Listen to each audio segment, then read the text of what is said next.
Hello and welcome back to TF1C, the Formula 1 chat. We're here for our Formula 2 Austrian GP review. We've done Formula 3, make sure to go check that out on the channel already if you're into that. But now it's time for Formula 2, the step away from Formula 1. Just a little precursor for this video. It's very hot today. If there's any background noise like the fan we've got on or people outside, apologies, but it is swelteringly hot in the UK today. We need a window open. If not, we will die. So, apologies if there's any background noise. There shouldn't be. We've told everyone to shut up. We've hit them with baseball bats. But if... We haven't hit anyone. but yeah. So hopefully there shouldn't be too much noise. But yeah, we'll talk about the Formula 2. It was a very chaotic feature race. A somewhat tame sprint race, I'd argue. It was an up and I'm trying down to remember back to it. for every driver. The feature race was mental. The sprint race was dull. And the quali wasn't really that surprising. I was just sad. Somewhat surprising. So it was Frederick Vesti who took pole position. It would have been Jack Doohan in P2, but track limits, which I think was the overarching theme of this weekend, which kind of ruined it. All right, Jack Doohan. No. But I was going to say the whole weekend, everyone got penalised for track limits. Yeah. It was just a bit dull. I really think that maybe Austria needs to have a little, like, widen a few areas, because I do think that if anyone tries to go side by side, especially like if you think turn 4, immediately you're off into the gravel, and then someone's race is over. It doesn't promote great racing at times. It's very on the edge. It's very Red Bull. It's very Max Verstappen, the circuit, but it's not. Yeah, it's not great to see some. Every time someone goes close racing, they've been punted off. Now they're on the gravel. That's race over. And track limits, of course, a huge problem. Yeah. Turn 1, turn 3, turn 10, turn 11, turn 9, turn 10. Yeah, so many places. That little turn 8 kink. Yeah, it's just a huge problem. But yeah, then so Doohan knocked down to P7 because his lap got invalidated. P6, sorry. P2 was Yuri Vips. P3. Logan Sargeant took P3. Yes. Iwasa took P4. Drugovich, championship leader in P5. He's not been great in quali recently. P6 we said done. P7, back from his race ban in Silverstone, Amaury Cordeal. I know, it's pretty something to see. Maybe that's what he needed. Yeah. A week off, went and did some yoga, bit of meditation, calmed himself down a lot. Yeah. Ready to go again. P8 Smashed was it. Richard Verschoor, hot topic of the weekend in the feature race. Yes. We'll get onto that later. P9 was Theo Pourchaire, and on sprint race pole was Armstrong in P10. On to that sprint race then. Armstrong won comfortably. It was a dull sprint race. Didn't even get overtaken once, did he? Led lights to flag, I believe. Yeah. Yeah, so pretty dull. P2 in that, though, was Pourchaire. Theo Pourchaire. Managed to get up the order. Gained a few more points. Get up the order there. P3. Jack Doohan. Loved it. It was so good to see. Jack Doohan now starting to bring a bit more confidence. I was very confident that he would be up there in the feature race. Didn't go to plan. He was, after the sprint race, he was up to 6th in the championship. He did then get knocked down by a few drivers just having some really strong weekends. But Doohan shown that next season, without because I imagine Drugovich won't be there now. He's probably got the championship wrapped up. Who knows? Getting a bit closer to top. Yeah, but I think either way, even if he doesn't win the championship, Drugovich has got to go. Surely he can't have a 5th season or something like that in Formula 2. Daruvala, you've got to think he'll be gone. Yeah. I think personally he'll go McLaren Formula E. That'll be It's my guess because he's been testing with the McLaren F1 team, and I think they'll bring him into their Formula 3 team with the view of making him and obviously still the reserve driver, potentially replacing Ricciardo in 24. Yes. If they can't find anyone else. Rounding out the top 10 then. Orlando that goes Red Bull. Felipe Drugovich, he took P4. Yes. Vips P5. Richard Verschoor, P6 again. He was having such a great weekend on the Friday and Saturday. He was indeed. P7 was Logan Sargeant. P8, Enzo Fittipaldi. Dennis Houser took P9. And Iwasa, Fittipaldi is the final point scorer in P8. Indeed. On to the sprint race then. Feature race. So, wet conditions at the start. Everyone slapped on the wets. Well, no, it was mixed, wasn't it? It was mixed conditions. Mixed. Everyone slapped. It was it was going from wet to dry. So most people put on the wets. Richard Verschoor taking a gamble, put on the supersofts. You want to know who else put on the supersoft? Roberto Merhi in Formula 2 for the first time since 2018. He came back to replace Ralph Boschung in that Campos car, and it may have benefited him. We'll get into that in a minute. The Premers, Verschoor, Lawson, Premers didn't they? Yes. Oh yeah, I forgot. They all took the soft tyres, and that was the way to go. They were so much quicker, and everyone who started on the wets, most of them ruined their race, apart from one driver who drove superbly and obviously who ended up being our feature race winner in the end. Wow, yeah. Interchangeable conditions. All the wet drivers then came in once it was lapped. Because they were getting overtaken really quickly. Yeah. But it really hurt drivers like Felipe Drugovich, Theo Pourchaire and Jack Doohan. All three finished out the points. All three title challengers outside of the points. So that was tough to see as a Jack Doohan fan. Tough race for him. He really struggled. He was just racking up time penalties at the back. And then from that, it was kind of your normal Formula 2 race. It was Verschoor leading from Daruvala. No, from Daruvala, from Merhi, from Sargeant, from Fittipaldi. Merhi picked up a 5-second time penalty at the end of the race. So then he did pass Daruvala. He passed Daruvala, then got his 5-second time penalty. So when the race finished, we had a podium of Verschoor, Daruvala, Sargeant. Just want to note, Verschoor, car didn't finish. He had to get in the safety car, and then the safety car parked up into first in what will be Aston Martin's best finish of the season. So great job from Bert Mailander there. It was a cool moment at the time, but it wasn't really funny for Richard Verschoor later on. Obviously, as we saw with Vettel in Hungary last year, he had his P2 taken away because he didn't have enough fuel to provide a fuel sample. Same for Richard Verschoor here. Disqualified. And then, Daruvala, he's buzzing. Gets disqualified because the Premier guys, little bit shifty, rubbing that floor, making sure they dried his grid box. The grid box is ready to go on those super softs. Which then left us a podium. Logan Sargeant wins back-to-back feature race and puts himself in a great position in the championship. He's now P2. Yeah. Just 39 points off Felipe Drugovich, who failed to score. Second place for Enzo Fittipaldi, and on his return to Formula 2, Roberto Merhi takes P3. What a drive. Just saying, everyone who is now below Merhi in the championship should quit. Yeah. He's done one race and he's ahead of Oliver Caldwell, Marina Sato, Callum Williams, David Beckman, Cembolo Bassi and Almarie Cordial. Obviously Beckman a bit harsh, he's done 2 races. But Merhi in one race, 15 points. A point off Roy Nassani, may I add, who's in a Dams car and he's well off his teammate Oasa. But very interesting weekend. Great to see Merhi back. Hopefully we don't have to see him back again. No, but it was great to see him. I mean, it does make me doubt the quality of the field when Roberto Merhi can come in and slap everyone up. The strategy helped him a lot. Yeah, of course. It wasn't his natural It was hilarious to see. It was so good. He just hopped in the Campos and chucked it on chucked on the podium. Yes, but Fittipaldi, as you mentioned, strong result for him. He's now 5th in the championship. Yeah. I mean, he's benefited from the fact that Armstrong, Hauscher, Vips, Doohan, Lawson, Vesti, Verschoor and Iwasa scored about a combined... scored as many combined points as Fittipaldi or something. Well, close-ish. Yeah. Okay, so that was our podium. Sargeant, Fittipaldi, Merhi. P4 was Dennis Hauscher. As I said, the Premier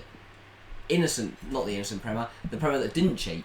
Dennis Hauscher, he used his great strategy to get P4. Yeah, the 12 points have elevated him up to P7. Jake Hughes, who showed great pace in practice and then nothing else in the weekend, took home P5 somehow. Didn't worry, April. Yeah. Oliver Caldwell, who is only 1 point away from a race ban, took P6. Mate, just absolutely stunning. And that was very surprising. Such a strange weekend. Iwasa showed good pace all weekend. He took P7. Yeah. Vip, same as Iwasa, showed good pace. He took P8. Roy Nassani got 9th. I give up. The man who put himself at danger in Silverstone by driving like an absolute idiot. So actually, he wouldn't be ahead of Roberto Merhi without the disqualifications. Yeah. Well, I mean, obviously, if Merhi wouldn't have as many points, I guess, but yeah. And then Lawson took the final point, meaning Drugovich, as you said, big names out of the points. Drugovich, Daruvala, Pourchaire, Vesti, Doohan, Sorry, I was just thinking, imagine they didn't give Nassani a 3-place group on it. He'd be 3 places higher, mate. He'd be right up there. P6 for Roy Nassani. Don't even go there. You'll tell me Roy Nassani and Oliver Caldwell would have got 6-7. Mate, my duo. Look at the championship there. Ready to go on.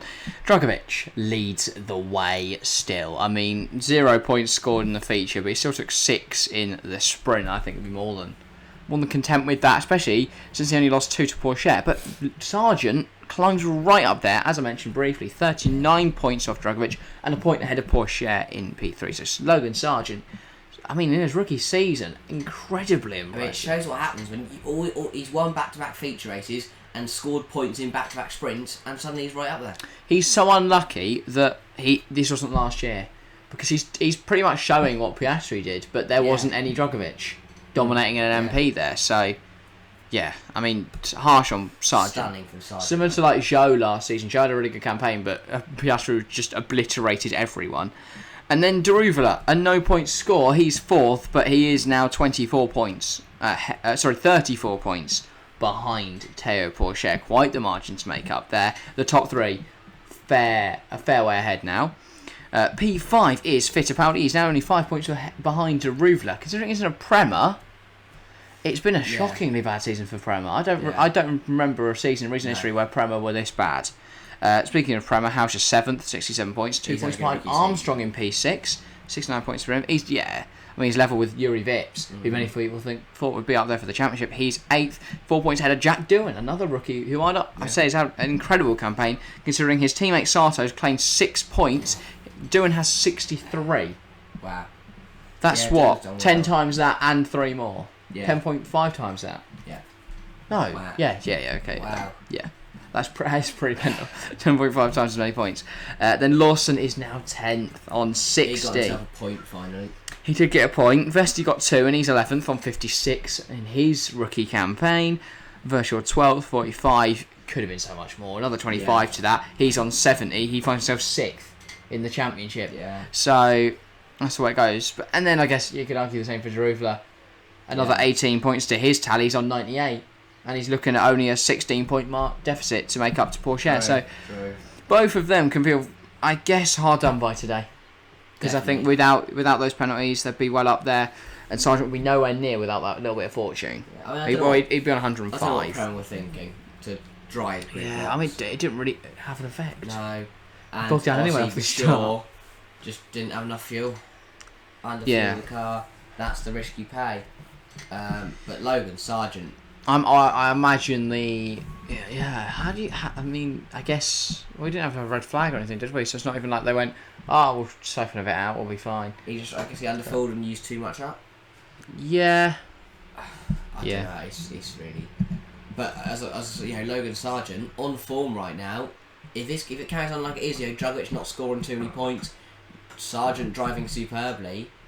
By the time we get to Yas Marina in November, this championship will be very, very close. Yeah, how many rounds have we got left now? 6 rounds left. I don't like this calendar.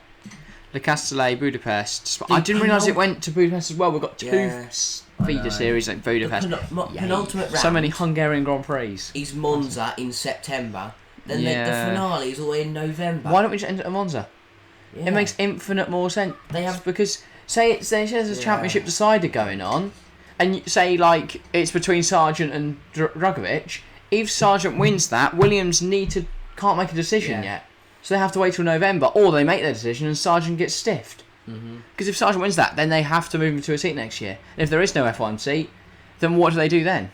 Yeah. What if they've already tied down Albon? I mean, Albon, I imagine, is there for another season. But what if they've brought in Piastri? 2 months between a penultimate race and a finale. Yeah, just make Monza's a fantastic finish. You've got F2 finishing there at the same time. F3, sorry, finishing at the same time. Just make F2 the finish. Make Monza the finish for F2. So we go to France next. I guess they just want to make Yas Marina more of an event. We have so strange. F2, France, Budapest, Spa, Zandvoort, Monza, and then that finale in Yas Marina. Yeah, I mean, if Drugovich doesn't find form soon, potentially Sargeant could challenge him. Yeah. But if he can rekindle what he had before this weekend, then you'd be expecting him to finished it off by The Monza. European leg really has not gone well for Felipe Drugovich. Well, Britain wasn't too bad. 16 points. I mean, I guess he was it's overshadowed by the fact Sargeant, Sargeant went and took a win in the feature race, but he still got 4th in this feature and 6th in the sprint? Yeah. 5th in the sprint, something like that, for 4 points. And then, Baku was fine. Monte Carlo obviously took the win. France will be Pourchaire's weekend, I think. Yeah, we'll see what happens. Obviously, I think we could see home Grand Prix a for him. three-way battle for this title. Yeah, I mean, Pourchaire, I've just not been impressed with him in recent weeks. He got a P2 at Silverstone, but I don't really think that was on merit, more on strategy there. Yeah. They seem to get it really right there. At Baku, he was really poor. Monaco, he took P2, but he never really looked like he was going to challenge Drugovich. Really poor weekend at Barcelona. I mean, he's just... The only reason Pourchaire's up there is 2 feature race wins and 2 feature race second places. Other than that, and he got P3 at Spielberg's sprint race. Other than that, his results this season have been very poor. Like, a lot of zeros to his name, a lot of 1s, 2s, 3s. Yeah, it's not been great from Pourchaire. He's not really looked like someone who's challenging for the title. And a 0-point score weekend for Daruvala pretty much puts him out of it, I'd argue now. Yeah. He's got a 74-point deficit to Drugovich now, which 5 rounds to go, 10 races. It's make-upable, but it's not realistic, I don't think. Yeah. I mean, obviously, the last time we were in France was 2019, which we saw Antoine Hubert win the sprint race. Yeah, home winner last time. Yeah. I think Pourchaire again. I think this could be where he starts to turn his season around. And the same for Pourchaire. Obviously, that was horrific what happened to Antoine Hubert. 2 months. I mean, it was only a month later. Yeah. Right. Very weird somber tone to end the video on there. But yeah. That's what I noticed. A driver that had a lot of potential taken way too young. 2 weeks now till the next race. We've got a week off of all racing. The weekend after that, look out for our Formula 2 and Formula 1 previews. And I think W Series is there. Can't remember off the top of my head though. Yeah. But definitely F1 and F2. It is, then there'll be predictions. And then Budapest the week after that. Before we go to the summer break, a full month off of racing. I do always think though that maybe having a month before we go to one of the trickiest tracks of the season is a little bit strange. Yeah. Why do we have so many weeks off before Belgium? Just move Budapest to the week before that and just bring the end of the F1 season earlier. Who knows? But yes, that is all for today. Make sure to get involved in the comment section down below. Tell us what you thought of this race's weekend and who this weekend's race, not this race's weekend. Tell us what you think of the championship, who's going to win it, all that good stuff. Make sure to subscribe if you're new around here. We're currently on 41. Can we get that to 42 and then 43 and then a million? Quite the jump. Yeah. But yeah, thank you all very much for watching. See you next time. See ya.